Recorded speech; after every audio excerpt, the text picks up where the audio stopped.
Our guest speaker burst onto the stage in the summer of 2017, gaining notoriety through her political vlog on YouTube. Anybody see Red Pill, Blue Pill? Awesome. She has spoken to over 50 American universities, challenging the leftist status quo and insisting that students think for themselves. With over 250 Fox News appearances over the last year alone, she has substantiated herself as a leader among the growing young conservative movement. Prior to her entrepreneurial pursuits, Owens worked at a variety of private equity firms in Manhattan, serving as the vice president of their administration. She attended the University of Rhode Island and took executive training courses at the NYU Stern School of Business. And oh, by the way, she showed up in Jerusalem when the Democrats did, when they moved the embassy from Tel Aviv to Jerusalem. Thank you, Candace, for being there.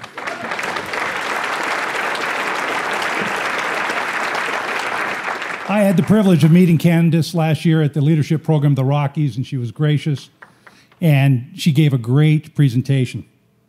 Her views on life and her life mission is to help minority groups escape the left's victim narrative. Ladies and gentlemen, we have a short video, and then we'll welcome Candace on. Joining us now, Candace Owens. Candace Owens. Candace Owens, the communications director for Turning Point. Candace Owens is one of these brilliant young millennial conservatives. There is no value in being a victim. There is no value in being oppressed. Black Lives Matter is the political arm of the Democratic Party. Call them what they are. And their idea is to keep black people, as you just mentioned, enslaved and dependent via their emotion and their anger. Black community has lost every sense of its self-confidence because they cannot turn off the news and they think that they have to do everything with help and with handouts. And I'm here to tell them that that's not true. The Kanye West tweet caused a firestorm because he went against the current of culture. People like him are supposed to tell us what to think. They're not supposed to encourage us to think for ourselves. He did that with 7 words. The dam has been broken. The conversations have started. What happens now? What an exciting time to be alive. Ladies and gentlemen, please welcome Ms. Candace Owens.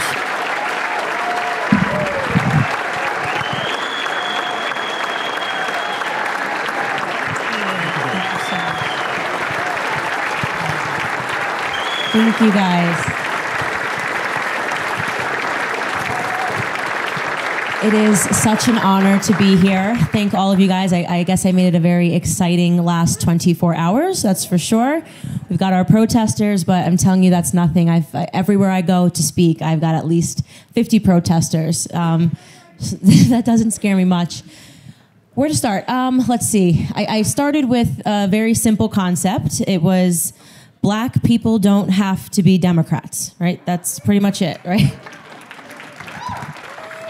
It seems pretty simple enough, but it caused an absolute firestorm and completely transformed my life. I went from a girl that was living in Connecticut and commuting every day on a train to work at a private equity firm in New York, to finding out via the news that I was literally Hitler, that I was a black white supremacist. It's very unique, some of the phrases that they have. A Nazi sympathizer, and that I was trying to usher back in the era of the KKK. So this is what happens the moment that you decide that black people do not have to be Democrats. Of course, there's really not, it's over 10 million hits on me if you Google me. I've stopped looking at them long ago for my own sanity. And if you Google, you don't really find much truth about me at all, because the left is not in the business of truth. They're in the business of libeling, of smearing, of splicing up clips to make it sound like something else. They have no interest in telling the truth because they're fearful that if the truth gets out there, they're going to lose everything, because their entire party is built upon a lie, right?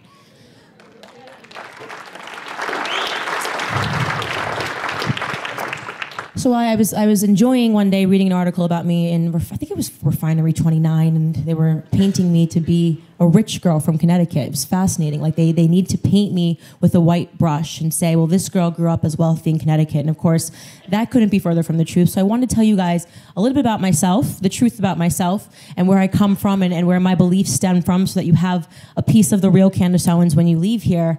I was born in 1989. I totally surprised my parents. They were banking on a little boy. My dad was super excited.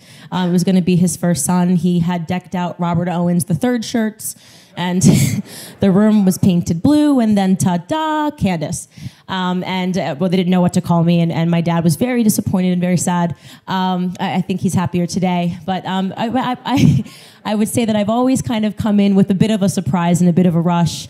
The second thing to know about me is that I was born with a weird condition where I had a blocked tear duct. So for the first 6 weeks of my life, I couldn't cry, probably the earliest indication that I was not going to be a liberal.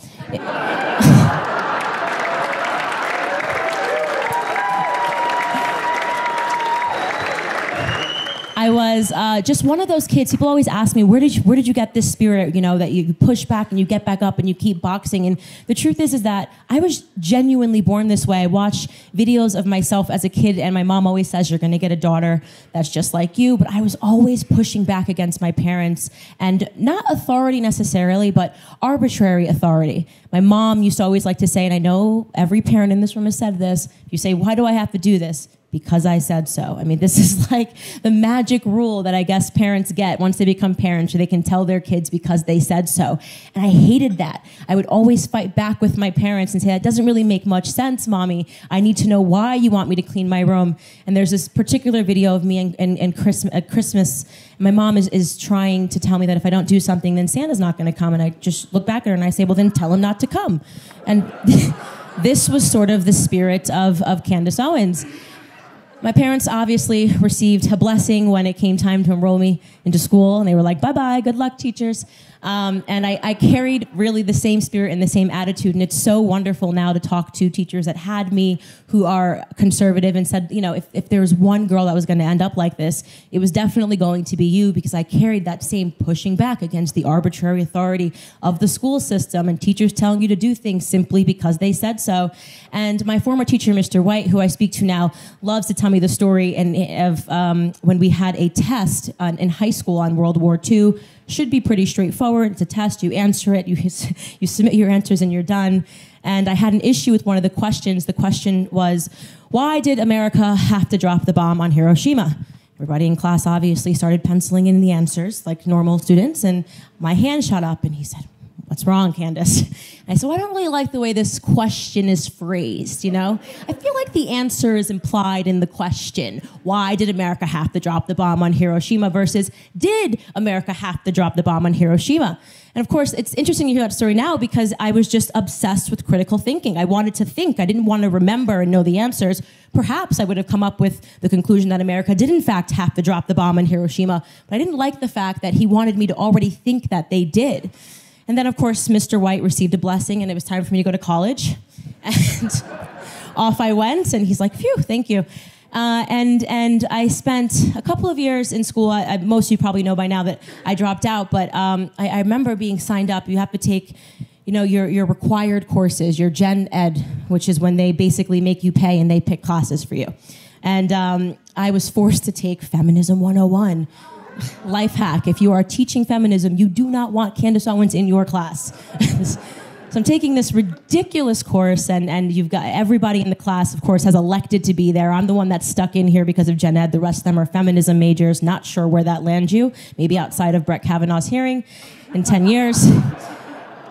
And I'm sitting there, and she's teaching us, and the class went more or less like this. It was a book full of problems that women experience, and at the end, they wanted you to answer critically, of course, why are women going through this? And the answer was always because of men. It was really simple to get in any of this class. You just had to know that everything that women are suffering through, from if you lose your car keys, why did you lose your car keys this morning? Because of men, the patriarchy. Okay, got it. Everyone in the class thought they were so thoughtful, because of men, and I would just say, I'm not really getting this. I don't feel like everything that I'm going through can be because of men.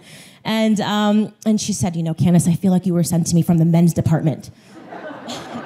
And I said, no, I think I was sent to you from the common sense department. There's got to be a little more here.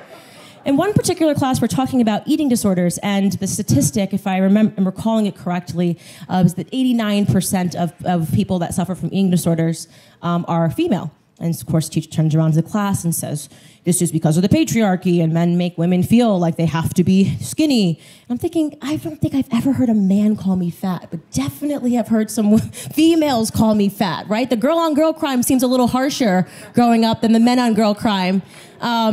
So I'm sitting here, just not allowed to say it, but it's the truth. So I'm sitting there and I'm listening to this, and I shoot my hand up and I'm like, well, I'd like to see the statistics on how many people shoot up steroids to make themselves look bigger. Is that because of women? Of course, she's not happy with that response. Sort of freaked out. And she goes on, and she's chastising me, and she'd make me stay after class and write on the board like 50 times, like, I am a feminist, and I'd say, I'll write something else, but not feminist. And she's getting ready to hand me my stay after class and write 50 times speech, and I say to her, what's remarkable here is that at that time in my life, and I've spoken about this a lot, especially on college campuses as a young woman, is I was actually going through an eating disorder. Sitting in her classroom, I was anorexic, and it had nothing to do with men. It had to do with control. It had to do with my upbringing and some things that happened to me in high school, and me trying to manifest that and trying to get over it by controlling how many calories I would eat. And yet here I was in a class across the room from someone who was trying to tell me that this was because of the patriarchy. No critical thought. And I rose my hand and I said that to her. And she obviously got silent, and I said, this is the problem, is that you're teaching people something that's just not real. And at this point in my life, I was a liberal. I thought I had to be a liberal, I should say. I thought I had to be a Democrat. And I didn't realize that it was probably, for me, the first real glimpse into the difference between liberalism and conservatism. You see, liberals want to believe that everything that you're going through, you can blame externally. You don't have to assign any personal responsibility to anything. No matter what you're going through, there's a man, there's a skin tone. It's because they're tall. It's because he's straight. It's because he's male. It's because he's rich. There's always somebody else that you can blame from your problems. And conservatism is really about saying, how can I fix this, right? I am in the driver's seat of my own life, and I can make this better. I can go from point A to point Z. And that's really what it's about. Thank you. But of course, at the time I didn't know that, so she got lucky. I dropped out of school, was sent off, and now I'm in New York. And I'm working, and I had no interest in politics. I did not come from a family that was political. If you ask anyone in my family, they would have said they were Democrats, they would say they were liberals, but the truth is that what the black community is really suffering from is just no interest in politics whatsoever. And that's really the way that I grew up. It's a very limited understanding and viewpoint of politics, and it's always an emotional understanding because that's what's taught to us in school. And then sort of this strange event happened where a man with weird hair came down the escalator and said that he was running for president of the United States. And suddenly, didn't matter whether you liked politics or paying attention to politics or in politics, you were suddenly paying attention to your TV screens. So I look up and I see this guy and I say, no. No. This man cannot be the president of the United States because he was in reality TV. He's not qualified to be the president of the United States. That's what I said. I was like, maybe Bernie. Maybe Bernie would be a good guy to be president, but no, not Trump. He has the wrong temperament. That was my initial reaction. But then something really weird happened, where the media, rather than saying that he wasn't qualified, started saying he was a racist, a sexist, a misogynist, literally Hitler. At one point, they were saying that he was incestuous and had feelings for his daughter. Do you remember that point when they were the disgusting lie that they were perpetuating? And that, to me, was the aha moment where I said, wait a minute. Okay, maybe I didn't think he was the most qualified man for office, but he did not become all of these things in the span of 24 hours. Americans loved Donald Trump. He was loved by the media. He was on TV all the time. He was throwing elaborate parties in New York City. Every hip-hop track that I listened to growing up, the rappers wanted to be like Trump. Obama, at one point, even said that the American dream is to be like Trump. This is a man that was glorified and loved, and instantly they wanted me to believe that he had become a racist and wanted to send America back 60 years. It didn't sit right with me. I said to myself, I challenged myself in that moment. I said, is it possible that racism is now being used as a theme to turn black people into single-issue voters? And of course, the answer was yes. So I have this brilliant idea. I have many brilliant ideas, by the way. And I said, what can I do to sort of explore this? And I said, I'm going to quit my job and I'm going to start a YouTube channel. This was my brilliant idea. I had no idea where it was going to go, and you have to credit God for moments like this, because this was not a very brilliant idea. And I'm very lucky that I landed on my 2 feet. But I uploaded my first video in August of 2017, and it was just a 2-minute satirical stab. Didn't even mention Trump, because I wasn't totally ready to come out and say that I supported this president. And it was simply called Mom, Dad, I'm a Conservative. And the whole world imploded. And there were such vicious comments calling me an Uncle Tom and calling me a coon, and so many racial slurs, some that I had never even heard of.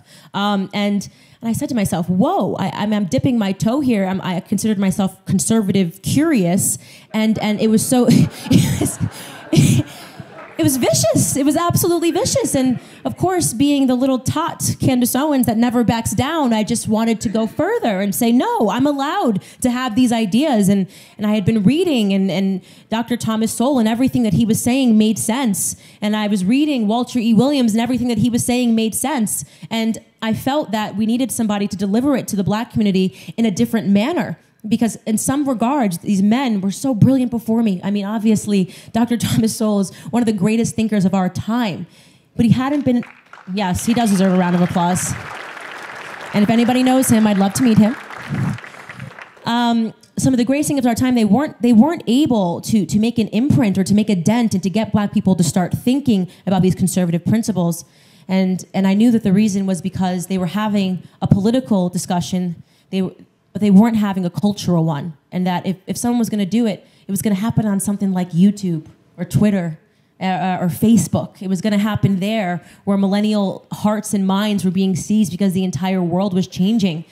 So then by the grace of God, my 4th video I put out, which was literally, I was coming back from the gym, and my cousin had CNN on in the background, and Charlottesville had just happened, and CNN was literally trying to tell me as a black American that the KKK was alive and well, that this was it, that they told us if we elected Trump, they were going to come back on horseback and skedaddle, and that would be it, and they'd be shooting at black people. And I just said, what am I even, like, what alternate universe am I even looking at right now, where you're even going to pretend that the KKK is alive? I've never seen, by the way, a KKK member in my life. I'm a pretty well-traveled American, okay? I've been to almost every state. I've never seen a KKK member in my entire life. A person, I don't know where they're meeting. I ask journalists when they say that to me, what do you think about the KKK? I go, where have you seen them? They go, I don't know. I'm like, yeah, because they live in your head, buddy. They live in your head, okay?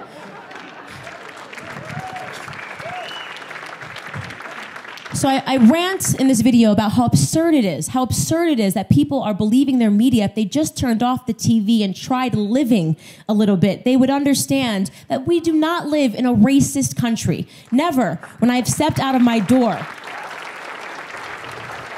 have I ever felt fearful seeing a white person. And never, when I stepped out of my door, have I felt fearful seeing a police officer until the media told me that I had to be scared of these things. The media is telling black Americans what to be fearful of. And every couple of years, they pluck a new target. In the 2016 election, it was our police officers, the brave men and women that are on the line every day fighting a fight for our safety.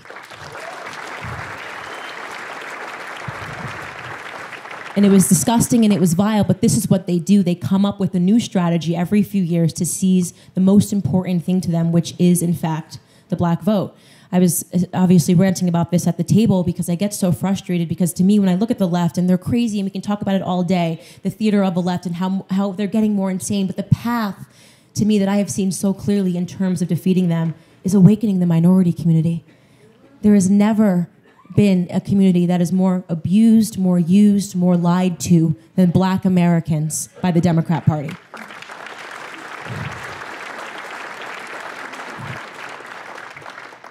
When I launched Blexit, when I turned around and I said, this has to be a movement, we have got to galvanize this. People are starting to pay attention. Whether they were liking me or hating me, they were starting to pay attention, and that's what I wanted. I didn't mind the comments of black people yelling in defense of me, and then black people yelling in offense of me on Instagram or on Twitter or on YouTube, because that's what I wanted to see. I wanted to break the monolith. I wanted to, for the first time, have us stop walking in lockstep like zombies and to have us debate one another. To break the monolith has always been my goal. And we're finally starting to see it happen.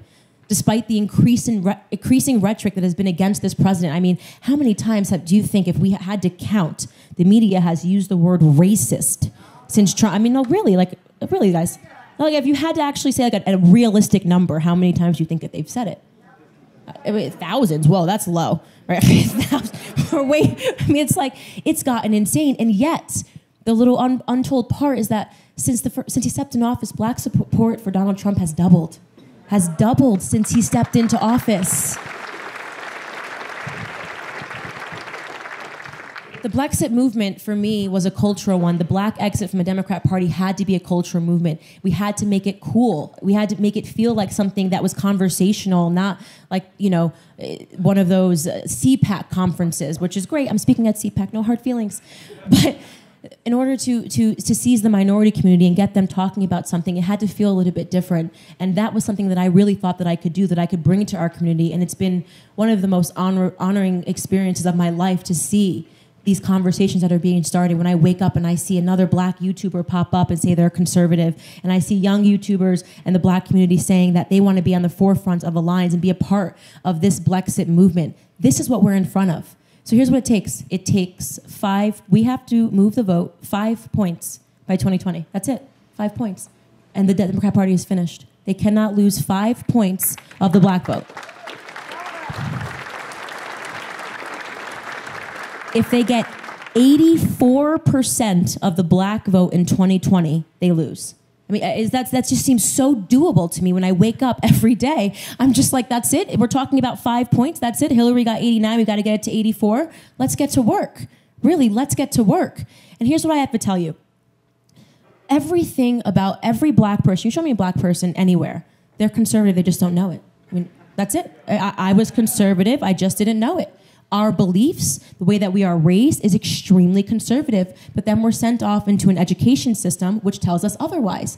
An education system which presents a revisionist history, which tells us that at every point in our lives and in our history that we got to win, it was because of the Democrat Party. An education system which tells us that Republicans are racist, and an education system that keeps us in a permanent system of fear.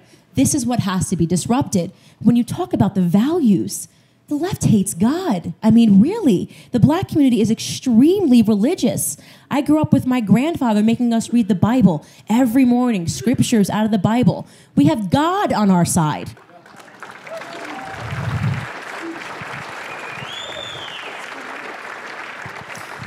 There's so many other components that we could talk about here that I've seen, and radicalized feminism being one of them. I mean, that is something that is unbelievably dangerous. If a person like Brett Kavanaugh, who has lived his life honorably from start to finish, can go through what he went through, nobody is safe. Third wave feminism is something that I speak to the black community about, because I think that is the biggest threat. When people ask me, when the Washington Post asks me, do I think that white supremacy exists? I see the closest thing that I've seen to it is the radicalized women's movement. Really, just believe women because we're women. Why not? I mean, don't even think about it. I've never told a lie my whole life, guys, ever. Okay, I'm a woman. I mean, and these are the things that we need to talk about. The eventual effects that will come of these radicalized movements that are popping up in a way to take down the president, a president that has served the black community more than any other president since I've been alive.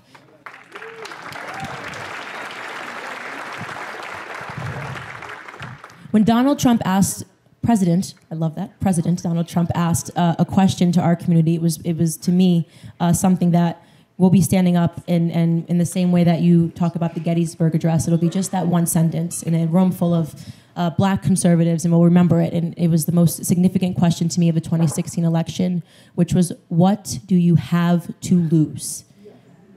We had nothing to lose and everything to gain in this country by taking a chance on President Donald Trump.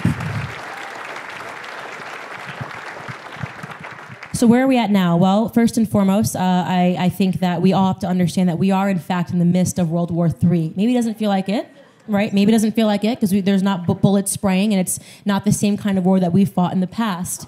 but there are casualties every single day. And if we don't band together and realize that we are on the brink of losing this country to radical socialism, you're going to wake up one day and you're not going to know, you're not going to recognize America. So figure out what it is that you can contribute. Not every person's going to be like me and like Trump and go into the fire every day and get beat up and called names and feel great. Actually, I sleep well every single night, incredibly. But there is something that every single person in this room can do. Wars come together because of people that are there are people at home that are knitting boots, like in the Civil War, when they were doing what they could and putting together hospitals to bandage the people and send a nice text after Candace gets yelled at by Chelsea Clinton, of all people, on Twitter. That was fun. There are the financiers, there are the writers. Figure out what it is that you can do in this room to help contribute to this. Because I really do believe that we're in the midst of a race for America, and that America is, in fact, the last stand for Western civilization. If America falls, it's over.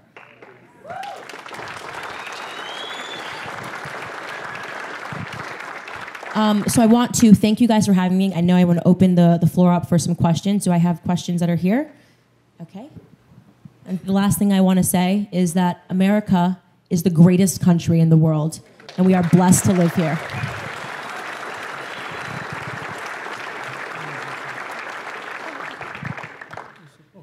Sit. Oh, okay. Candace, thank you for being here tonight. Thank you. It's an honor to interview you. We thought we'd be a little more informal and kind of in your living room with 320 people. So I have some questions. First one, what's the one thing to all Republican, or what's the one thing in Republican values or principles that would be enough for you, that was enough for you, I can't read the writing, to become a Republican?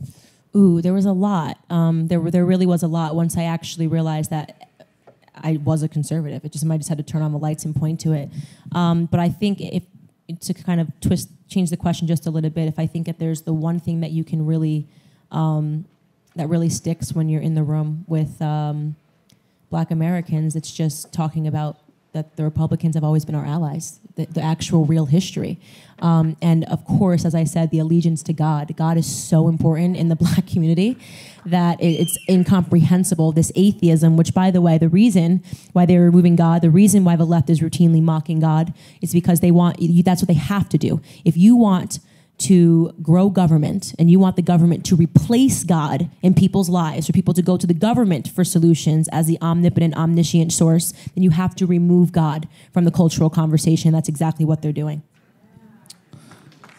Yes, give her up. Give her a hand. Is there a favorite word or phrase that you can use easily when one is ambushed by the left? That's a hard one. That is a hard one. Yeah, it would have to be more specific. I have certain words, but there's younger people here. So. Yeah. My eyes are in hurt. I don't really know. I don't really have like one phrase. I mean, well, you've done a lot of college campuses where students will come up and ask you a question or accuse you of certain things. Yeah. And I've noticed that you are articulate in listening and then responding. Yeah, I mean, they all attack. It's the same way, but it's all in different ways. So, I mean, it depends on what they're saying to me is how I kind of retort. So if it's something that's on the basis of the color of my skin, like they think that there's some ownership and that they should know how I think, or that they have, like my skin tone is proprietary to the Democrat Party, then I tell them that literally, like, you are the racist. You know what I mean? You are literally the racist. If you think you know how I should think based off of the color of my skin, you may want to revisit the definition of racism. What are your thoughts? Yes, that's good. What are your thoughts on the new crop of Democrats like AOC? I was speaking about this a little bit at the table. So a lot of people are super fearful of AOC because first and foremost, you have to credit her for understanding social media. And that's why I say, I'm going to break this up. If there's one critique that I really have of the Republican Party, to hold up a mirror for a second, it's that we do have a sliver of the party that is obsessed with this puritanical perspective of what we should do. We should not fight like this. When I first came out, my first 2 videos, the first hit pieces that came out were BuzzFeed and then the National Review, okay? And the National Review said, this is the kind of conservatism we should reject. Candace is not smart. She's not an intellectual. She can't do this. She can't do that. We should not be making funny YouTube videos. If you want to lose your country real quick, let's do long form. If you think long form Milton Friedman and Thomas Sowell debates are going to win the youth, you're wrong. Okay? So AOC understands social media brilliantly, in the same way that I understand social media brilliantly. In a weird way, we're like each other's alter egos. But I don't fear her because she actually is passionately stupid.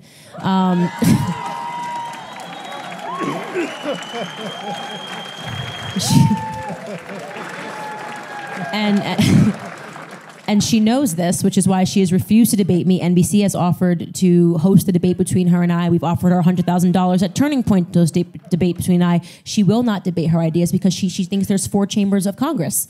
And at the end of the day, you eventually, if you want to get power in this country, you will have to debate. So when people say, what if she runs for president? Could you imagine her debating on stage when you think that there's 4 chambers of Congress? It doesn't work. When you think Palestinians are occupying, that the Israelis are occupying the country of Palestine, you can't debate. So she will be good for the Democrats and the left in terms of their ridiculous ideas. She'll be able to sell them quickly to the youth, which we have to watch out for, obviously, and we have to combat that, which is what we do by going on campuses and debunking everything she says, and constantly challenging her, where I meet her all the time on social media. But she's not a threat down the line. She's never going to be president, guys. I think we're okay. So how would you suggest conservative groups on college campuses bridge the gap with liberal groups?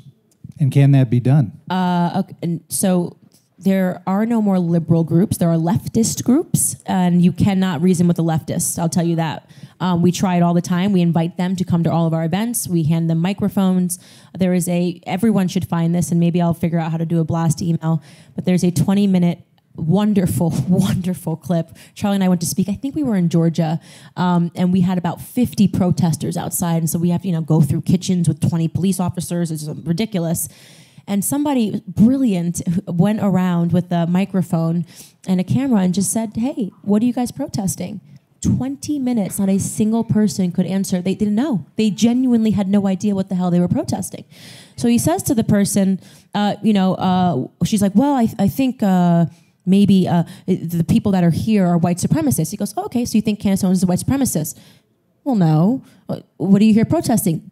20 minutes, they don't know what they're doing. They're in lockstep, and they're literally like zombies. They're like zombies just waiting for somebody to shake them awake. And that's what you see when you have these groups. They're not willing to have a debate or a conversation because there is no logic. Everything's flawed, and they're just fighting like the Walking Dead. They're just... we invite them. They don't come to debate. And liberals, you'll know when you meet a liberal because they're willing to have a conversation with you.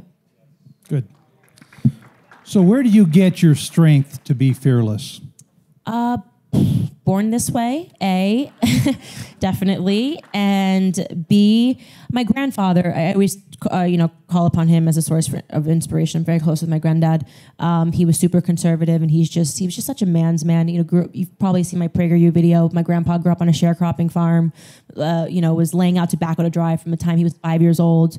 KKK, the real KKK, used to shoot bullets inside of his home. Never once heard this man complain a day in his life. He to this day, and he should be retiring, wakes up at 5 a.m. and just has to do something with his hands. Stayed married to my grandmother from the time they were 17 until her dying day 5 years ago. And he's just, to me, is represented such a strong male figure in my life, and he's so tough. And whenever I think that I'm going through something like a Twitter firestorm, I think, wow, what a privileged brat I am. I'm stressed out over a Twitter firestorm, and this man used to get up and lay out tobacco to dry when he was 5 years old in the Carolina heat. Toughen up, get a helmet. Life's tough, but let me tell you, there's not a more privileged place that you can be in the country of America as a Black American today.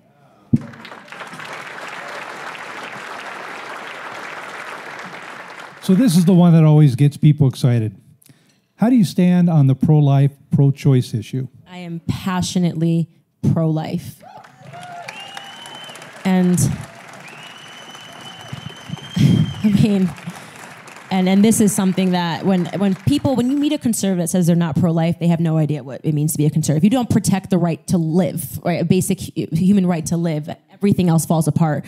And in terms of the Black community, talking about another issue that you drive home, they have no idea.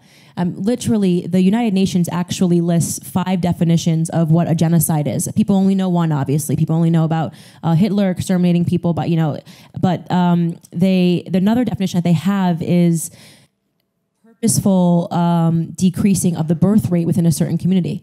For those of you that don't know, the Black population growth has stagnated in this country since Margaret Sanger came up with eugenics, and her quote was, "We needed to exterminate Black people like weeds." And you could argue that she was successful. We are the only population group in America that is not growing anymore. We've had 22 million Black babies aborted since 1973. And we're going to see a spike in that because they're now passing laws to be able to terminate life at 9 months, which is horrendous, horrific stuff that should be fought. And it's time for the church to get in the fight as well. I think you have some fans out there. So you've done a lot of interviews with folks like Dave Rubin, who's kind of seen the light, which was an excellent interview, by the way. You've been interviewed by Rogan. Interesting back and forth there. Out of all the interviews that you've done, besides tonight, because I know tonight's going to be... Tonight, easy answer. No. What was the most challenging interview you've had, and why? Challenging. I mean, sometimes they're like the Joe Rogan one. I think I just went into it so casually because I was exhausted and I was on 2 hours of sleep and I flew in and left. But none of the interviews are challenging. I probably could say the one that I was the most nervous about, and it was probably just because I have such a deep reverence for him, was Mark Levin. I was kind of freaking out a little bit about that one. The guy was just like, I really want this to go well. I watch his show. But challenging, no. You learn, and all you can do is get better from the last one. You can't beat yourself up or be too hard on yourself. And this is a marathon. What I'm doing is a marathon. So I try to learn what I can and keep it moving. So today, what do you think of one of the folks that kind of broadened your notoriety, Kanye West? I love Kanye, and Kanye. I love that's Kanye how much West. I know. I can't even pronounce his name. I love Kanye My wife West. knows I love rap, right? Kanye, yeah. Kanye, I can't read. Kanye, yeah. Kanye. Look, I always say this because people are always like, well, what happened? He was involved in Brexit, then he wasn't involved in Brexit. Kanye West is not running for office. And what most people need to understand is that if you are not, you can't do politics halfway. You can't put one foot into politics. It completely consumes you. And the left comes through in a way that it doesn't make any sense. I mean, it's disgusting what they will do to you overnight. What do they diagnose him with a mental disorder in 5 seconds? They're ready to send him to be locked up, saying Kim had to divorce him. He is running a business empire. He has a family. He's on the brink of being a billionaire because of his fashion line. He's also a musician. There's a lot of people that rely on him as a father, as a mentor, as a boss. And I think that Kanye West gave the biggest contribution that he possibly could to Black America. He took it as far as he possibly could without throwing himself into ruination, and honor that. I mean, it's hard. It's what we do is not easy, and honor what he did, and as Republicans also embrace it. Embrace the fact that we are in a cultural war. Don't be a puritanical conservative and say we don't do culture. Yes, actually, we did do culture. America was built. Judeo-Christian values was culture, okay? And we've somehow excluded ourselves over the last 60 years from the cultural debate. We don't create videos and art and literature, and we need to start doing more of that. We need to start getting involved in the arts more and make our voice heard. So I embrace Kanye fully, but to see that to see it splinter in our party of like, oh, we should stay away from this. No. We let's take the allies that we can. Let's take the allies that we can. So recent polls show the president running behind the generic Democrat for the 2020 by 8 to 10 points. That's according to this person. Is this a crisis or just a cause for serious concern? Let's see, last poll I paid attention to said there was an 87% chance Hillary Clinton was going to be president of the United States. I think she's in a forest walking around. So here's an interesting one. What's the future you see for yourself in 5 years? You know, thank you. People asking this question all the time. I've just seen myself as wanting to lead this revolution in Black America. I just genuinely believe that Black people are the key to saving America, reminding them that first and foremost, we are Americans. We are not separate from this dream.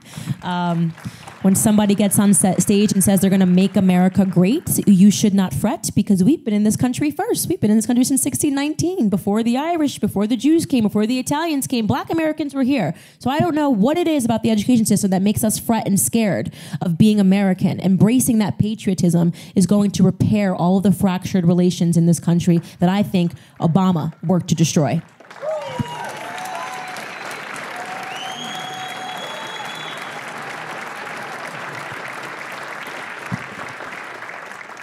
But that's all I've got planned. That's all. That's all I've got planned. Man, yeah, and short list. I get the question of like, oh, would you run for office? First off, I would never run for Congress. I'd be like Trump. I'd go right into the Oval Office or nothing.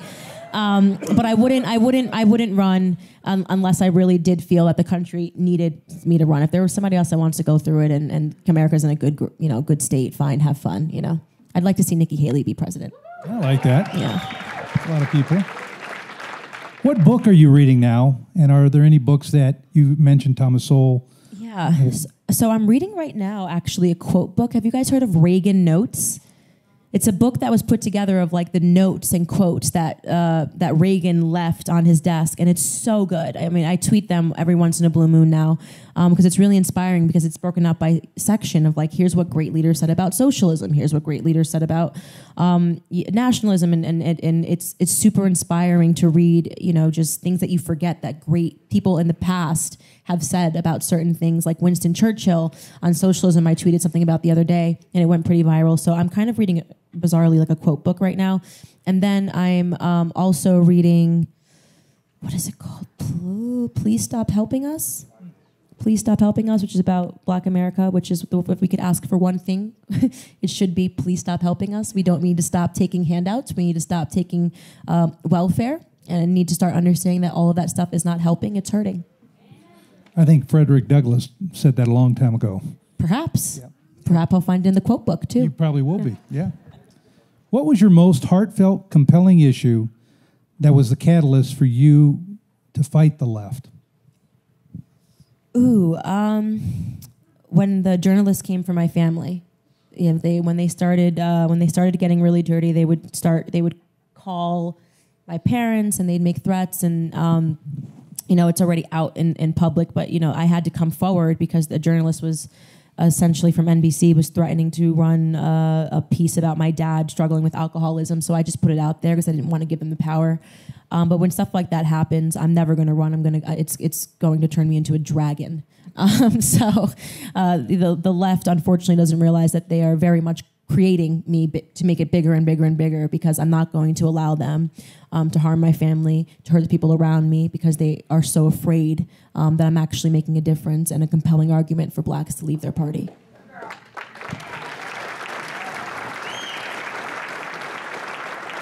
So this is an interesting question. Do you have any plans to improve the education environment for our kids?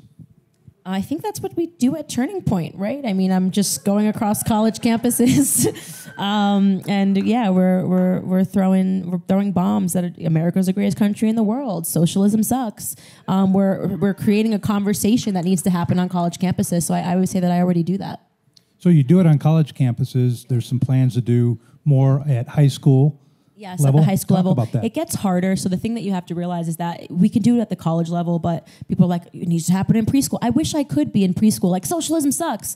But unfortunately, I have to deal with parents, and then, these parents are Googling Candace Owens, and if they Googled me today, they would read the ridiculous stuff that we talked about earlier. So it just makes it harder. It's a harder entry point when you're dealing with minors. So we fight where we can, but yes, the education system in general needs a radical makeover. And I think it's something that Trump should take a look at in his 6th year of office. I know of a little classical academy in Boulder County we're trying to get started, so that would help. So last question. What's the one question you have not been asked and would love to answer in front of an audience? Wow, that's a hard question because it's a question that I have to come up with. I feel like I don't know. At this point, I feel like I've gotten like a root canal in public. Like there's nothing left. There's nothing left. I don't know. Yes, I'm engaged, but I've gotten that question a lot tonight. I'm engaged to a British man. I don't know if that's okay. We kind of got our independence, and now I'm becoming dependent. I don't know. It gets messy. You'll make him an American. Yeah, exactly. That's the way you win, right? But yeah, no, I can't think of anything on top of my head. Sorry. That's okay. I have a cat, and she's really cute. No one ever asks me about my adorable cat. How is your cat? What's your cat's name? She is just so cute, and her name's Bear. And she'll be really happy to see this clip. You can put that on YouTube and just show how human you are, and they'll freak out, right? Yeah, they'll still spin it somehow, right? Yeah. What's that? Oh, no. No. What was the question? He was asking if I'm marrying Paul Joseph Watson, and I'm not. Well, Candace Owens, thank you so much for coming to Boulder County. Ladies Thank and gentlemen, you guys so much. That Candace was so Owens. fun.